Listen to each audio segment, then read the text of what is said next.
بخیر پاکستان اور اسرائیل کے مابین تجارت یہ کل رات سے ایک بہت بڑا مسئلہ ابھر کے سامنے آیا ہے۔ سوشل میڈیا پہ، ٹریڈیشنل میڈیا پہ اخبارات اس خبر سے بھری پڑی ہے۔ پاکستان میں عوام کے جذبات دو چیزوں پر ابھارے جاتے ہیں۔ ایک جو ہے وہ مسئلہ کشمیر ہے، دوسرا وہ مسئلہ جو فلسطین ہے۔ ایک جو پاکستان کا دشمن کنٹری جسے کہا جاتا ہے، دشمن ملک کہا جاتا ہے، وہ بھارت ہے، اور دوسرا جو ہے وہ اسرائیل ہے۔ دونوں کے ساتھ ایک ایک مسئلہ چل رہا ہے، اور دونوں کے ساتھ نہ ہم تجارت کر رہے ہیں اور نہ ہم ان کے ساتھ کسی قسم کے تعلقات اس طرح سے ہیں ہمارے۔ جو مسئلہ ہے یہاں پہ وہ یہ ہے کہ جو دونوں ہیں ان کو ہم اپنا بدترین دشمن سمجھتے ہیں۔ اب کل رات کو ایک خبر آئی تھی۔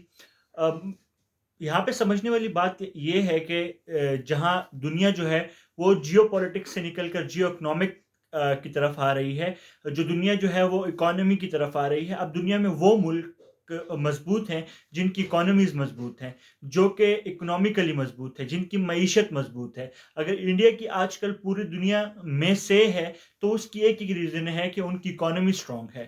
وہ ان کی یہ ریزن نہیں ہے کہ ان کا وہ ہر ایک کے ساتھ ڈیل کر رہے ہیں۔ سعودیہ کا بھی یہی پالیسی ہے، انہوں نے ابھی ایس سی او جوائن کیا ہے، شنگھائی کوپریشن جو آرگنائزیشن اس کو جوائن کیا ہے۔ اس کے علاوہ انہوں نے بہت ساری چیزیں وہ امریکہ کے اگینسٹ جا کے کیے، جو امریکہ کے فرسٹ ٹائر کے الائی سمجھے جاتے تھے۔ کیوں؟ کیونکہ ان کو نظر آ رہا ہے کہ ہماری آئل اکانومی جو ہے وہ ڈائنگ ہے، اور اس کے بعد وہ سروسنگ سیکٹر کی طرف آ رہے ہیں اور اس اکانومی کی طرف آ رہے ہیں۔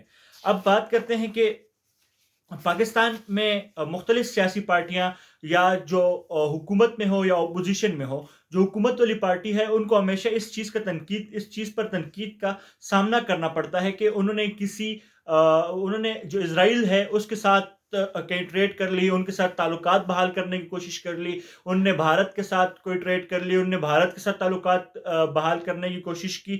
اس میں ہر ایک سیاسی پارٹی جو اپوزیشن میں ہے وہ چاہتی ہے کہ گورنمنٹ کو ہم اس تھرو سے عوام کی جتنی بھی اس کے ساتھ جذبات ہیں ان کو مجروح کر کے عوام کی نظروں میں جو اس وقت کی حکومت ہے اس کو دشمن بنایا جائے۔ اب مسئلہ یہ ہے کہ جو کل رات سے ایک کانگریس امریکن جو یہود یا جیوز کے ایک آرگنائزیشن نے ایک جاری کیا کہ ہم پاکستان سے جو ٹریڈ ہو رہی ہے ہماری وہ بہت اچھی ہے، کیونکہ کچھ جو پاکستانی مصنوعات ہے وہ اسرائیل کی مارکیٹ میں دیکھی گئی اور پائی گئی۔ تو اب اس کے پیچھے کیا ریزن ہے، یہ کیسے وہاں تک پہنچی، یہ میں آپ کو بتاؤں گا۔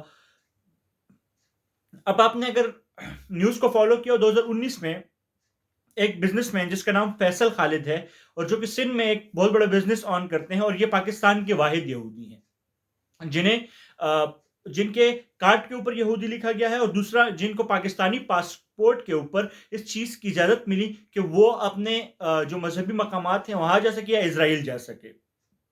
تو ان کے شناختی کارڈ یہ گزشتہ حکومت میں ہوا تھا، اور انہیں یہ شناختی کارڈ الاٹ کیا گیا تھا، اور انہیں اجازت ملی تھی کہ وہ اپنے جو اسرائیل ہے وہاں جا سکے، ان کو اس پاسپورٹ کے اوپر وہ جا سکتے تھے، اور ان کو یہ اجازت مل گئی گزشتہ حکومت میں۔ اب مسئلہ یہ ہے کہ یہ ٹریڈ کیسے ہوئی، یہ جو چیزیں ہیں وہاں تک پہنچی کیسے۔ تو اس کے لیے اب پاکستان اور اسرائیل کے درمیان کسی قسم کے سفارتی اور تجارتی کسی قسم کے تعلقات نہیں ہیں۔ بیک ڈور نیگوسیشنز ہوتی رہتی ہیں، لیکن سامنے کسی قسم کی کچھ بھی نہیں ہے۔ ایک جرنلسٹ فورم گیا تھا وہاں پہ، وہ تھا۔ اس کے بعد اب ڈائریکٹ ٹریڈ نہیں ہوتی۔ یہ جو فیصل خالد ہے یہ یو اے ای، اب آپ نے دیکھا ہو کہ یو اے ای اور جو اسرائیل ہے ان کے درمیان جو ہے سب کچھ نارملائز ہو چکا ہے، تو یہ وہاں ٹریڈ کرتا ہے، اور وہاں سے پھر ٹریڈ ہوتی ہے کہاں پہ؟ اسرائیل میں ہوتی ہے۔ تو یہ اس طرح سے وہاں ٹریڈ کرتا ہے۔ اسی طرح انہوں نے ایک ایگزیبیشن سے سامان، مطلب اسی تھرو انہوں نے ایک ٹریڈ کروائی، اور وہ سامان انہوں نے اسرائیل بھیج دیا۔ جب انہوں نے اس طرح سے اسرائیل بھیجا تو وہاں پہ ایک امریکن یہودی ایک فرم ہے یا کوئی ایسوسیشن ہے، تو انہوں نے یہ شیئر کر دیا، انہوں نے یہ کہا کہ ہم اس کو سپورٹ کرتے ہیں، پاکستان کے ساتھ ہماری ٹریڈ ہونی چاہیے، ہم تمام دنیا کے ساتھ ٹریڈ کرنا چاہتے ہیں، پاکستان خطے کا ایک اہم ملک ہے جس کے ساتھ ہم ٹریڈ کرنا چاہتے ہیں۔ لیکن یہ ٹریڈ نہیں ہوئی ڈائریکٹلی، یہ انڈائریکٹلی اس طرح سے ٹریڈ ہوئی کہ پاکستانی مصنوعات جو ہے وہاں اس طرح سے پہنچی۔ اب یہ واحد انسان ہیں جن کو گزشتہ حکومت میں نیشنلٹی بھی ملی، اور یہ وہاں جا کے اپنا جو ہے کاروبار بھی کر رہے ہیں، وہاں جاتے بھی ہیں، ان کے پاس وہ بھی ہے۔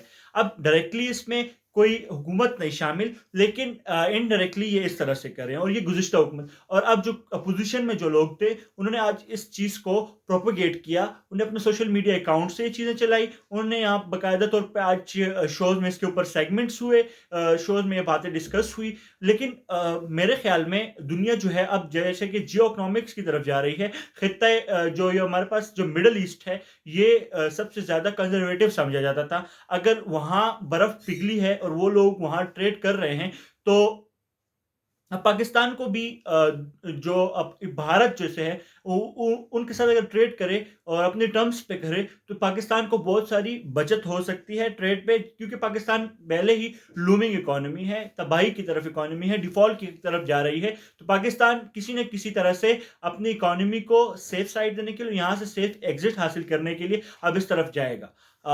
ہمارے سیاسی اشرافیہ کو چاہیے، ہمارے اداروں کو چاہیے کہ جو ہمارے عوام کے ذہنوں میں ایک ذہن سازی ہوئی ہے ان کو ڈی کنسٹرکٹ کرنے کی کوشش کرے اور ایک نیا بیانیہ جو کہ امن، بھائی چارے اور اس کا ہو وہ پھیلائیں۔